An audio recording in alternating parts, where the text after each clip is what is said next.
Hey everyone, today I'm just it's an afternoon job. I was just gonna try and move some manure or mix it or kind of fluff it up just so it breaks down faster. And the cattle decided to rejoin me. I thought they were gone in the pastures, but they saw a movement up here, so they thought I was putting a bale in. Yeah, I just realized that I have way more manure here than I thought I did, because it was compacted heavily because they keep laying on it. And I'll show you guys a little bit of just the tiny bit that I've dug, and it wasn't much, and it's really a lot bigger than it looks.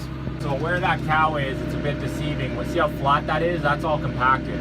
Behind there, where these other ones are, that was a small dig of a little bit of manure in there.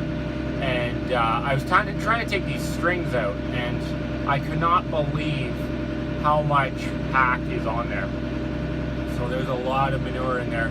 That pile's probably, if you fluffed it up to what it actually is, it's probably taller than that cow.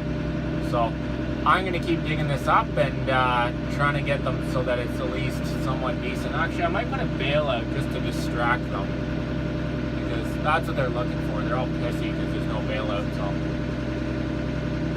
that's where we're at. But yeah. It's funny how quickly they think that they're getting hay, so they came running in.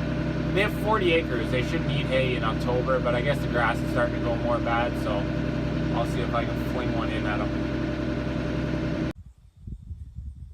So this was just more or less me trying to dig it up. I had no idea that it was this compacted. Like, the tractor was struggling to try and get under this, but there's plenty of pack still in here. Look at all this stuff. You can see where it is. It's all flaked and layered.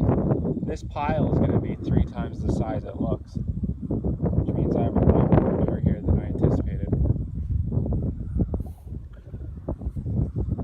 So just to give you an idea here, it's already hip height, and I haven't even finished digging yet. So it's going to be a lot of manure here. I would have got more done, but they got all rammy, and not rammy, but they just are hungry, I guess, which kind of shocks me. I guess it's October, I shouldn't be that shocked, but we've been having nice weather, so I figured the grass would be still good, but not so. It's almost deceiving, I guess. They seem to know though when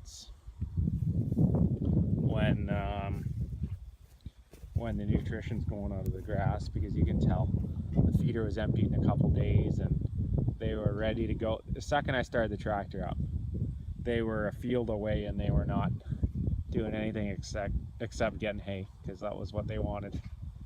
And in the summer you could feed hay all day and it wouldn't matter. It's amazing how they just know. But yeah, that's what I've kind of been working on. It's a bit of a positive negative that I have more manure than I anticipated. That means I can put more in the field, but I do have to go through here and see if I can get as much string out as I can, which can be a difficult one. The other one is too, that just means more manure, more free fertilizer, because fertilizer is crazy money. I don't know if I told you guys on video, I looked at getting my 2 front hay fields that I normally do my hay videos on, getting those 2 fields done. And no, I did not soil test. Yes, I should have soil tested, but I didn't. And the cheapest I could do it was something like $2,000. And you imagine, don't get me wrong, I understand a spreader costs money and fuel, but if you have free manure, $2,000, and it's not going to be as intense as that, but $2,000 a year or a cut adds up really quickly. You better be getting some bumper yields to pay for $2,000 in hay on less than 50 acres.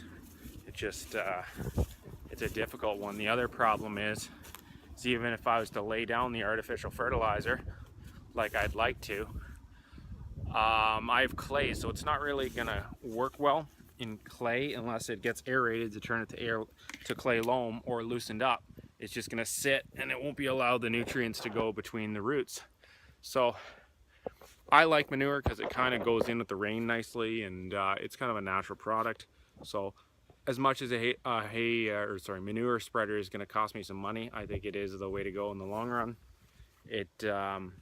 The only thing I don't like about manure is it can create dead spots if your manure spreader is not kicking it and breaking it apart far enough. So if you're laying it on too thick, it can cause some spots. But that's all for today, guys. I know this was more of an informative video on what I was going to do until it got ruined by the cattle. But yeah, that's what the plan was. I'm going to try and get it done tomorrow and try and scoop through. I have been working on the barn. I have been working on the little red shed behind me. I call it the red shed right here. I'm trying to get that cleaned out so that it kind of turns into my shop more or less. Just so I have a better place to place tools, because right now it's currently a mess. But thanks for watching, guys. Feel free to comment, rate, and subscribe as always. Take care, keep farming, keep having fun, and as always, tell all your friends about me.